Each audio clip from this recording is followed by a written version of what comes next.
In this video, I will show you how to direct message on Instagram in 2020. So first of all, you want to make sure to open the Instagram app on your phone, which makes sense. And then after that, you actually want to find a profile that you want to send a direct message to.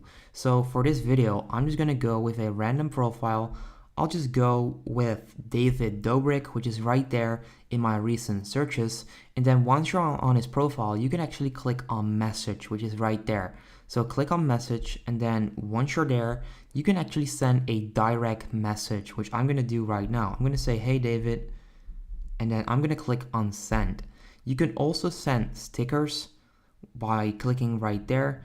You can send pictures by clicking right there. You can send a voice message by clicking right there and holding the button.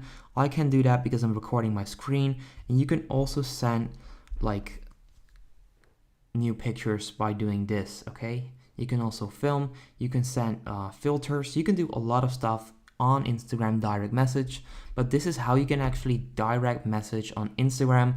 This is how to send a DM. Now, if this video helps you out, make sure you go ahead and leave a like. I would appreciate that, and I'll see you in the next one. Peace out.